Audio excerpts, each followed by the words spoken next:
So you have a plan of purchasing your first house, but you're not sure where to begin. I'm Gracie with Jacobs & Company Real Estate, and let's talk about it. So when you're thinking about getting ready to purchase a house, or maybe you just want to have a plan in place for when you get there, something that's important to remember is your one-time bills or your reoccurring bills.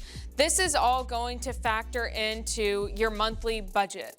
First thing we'll talk about is a down payment. You've probably heard of a down payment many times, but unless you're buying a home in cash, you'll probably need to put a percentage down. So this really depends on the conversation that you've had with your lender. You could be qualified for a loan program or down payment assistance that could be as little as 0% down, or with programs like FHA or conventional, typically I see home buyers putting about 3 to 5% down, but that's definitely a conversation that you can have with your lender, what you qualify for and what makes the most sense to your monthly budget. Then we have your closing costs. This is not the same thing as your down payment. You're gonna bring your down payment to the table and you're gonna bring your closing costs. This is typically about 3% of the sales price of the property that you're getting ready to purchase, and this pays for the fees and expenses that it takes to get your loan to the closing table. So those title charges, how the lender gets compensated, and all of those fees are wrapped up into this one-time payment. Depending on the time frame of when you decide to make an offer on a house, this could be a little bit different. So if we're experiencing a hot seller's market, you're probably gonna have to come to the table with your down payment and all of your closing costs. But something that you can negotiate in a contract, if we're experiencing a buyer's market, you can ask the sellers to contribute to this fee. So you can ask, if it's 3%, let's just say you ask the sellers for 1%. Or let's say you ask the sellers for all 3%. If the seller already agreed to pay, now you can get creative with that extra money. Maybe you can use that money to pay HOA fees for a full year in advance. Or maybe you can buy a $500 home warranty to make sure if anything happens with your appliances that you're protected. Now that we've covered the down payment and closing costs, there's a few extra fees that you're gonna pay within that under contract process. One of those fees is getting the home inspected. This is something that you can write into your contract if you'd like to have a full home inspection. This goes based on square feet. Typically here in Northern Virginia, I see a home inspection usually costs anywhere from $400 to $500.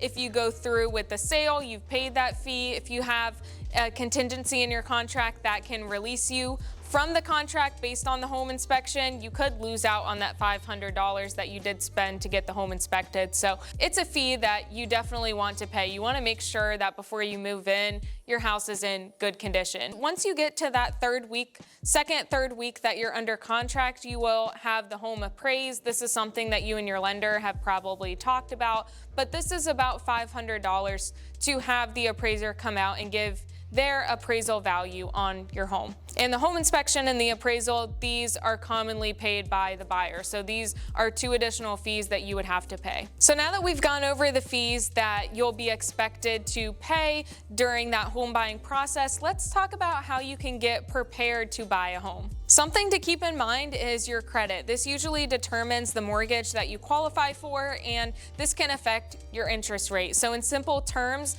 a higher credit score, the lower the interest rate, and vice versa.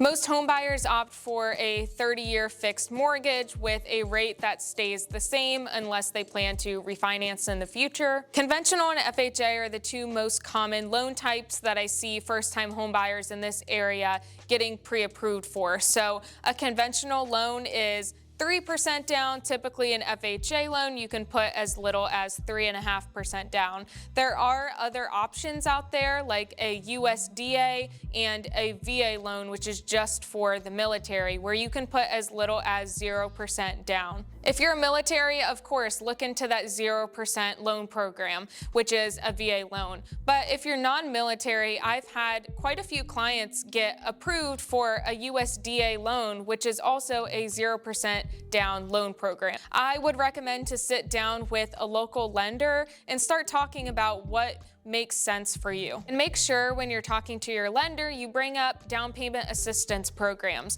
These are programs that if you're within a certain income bracket, you can qualify for the bank to help contribute to your down payment or your closing costs. I've had buyers in the past that have been able to qualify for one of these programs, and they received about $10,000 that they could put towards their down payment. So definitely something that you want to look into.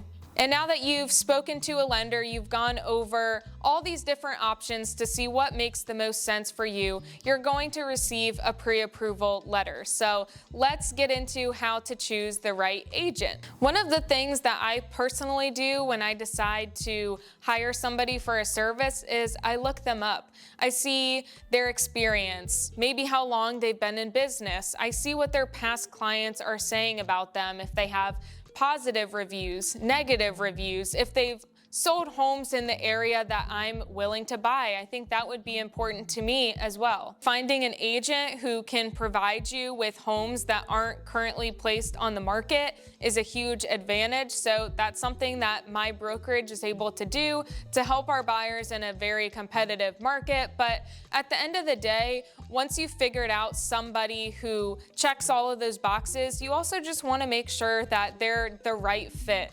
Finding that person that has a personality style, maybe a work ethic that is compatible to exactly what you're looking for, I think that's something that's super important when you're choosing somebody who you want to do business with and somebody who you're going to trust in one of the largest purchases of your life. They will also be there to help negotiate for you within the process and educate you on all the contractual terms and the agreements and addendums that you're going to be signing within that process. So it is important for your agent to be there with you every step of the process to educate you, inform you, and make sure that your best interest is being prioritized throughout that whole transaction process. So if you're looking to purchase your first property here in Northern Virginia, I'd love the opportunity to chat.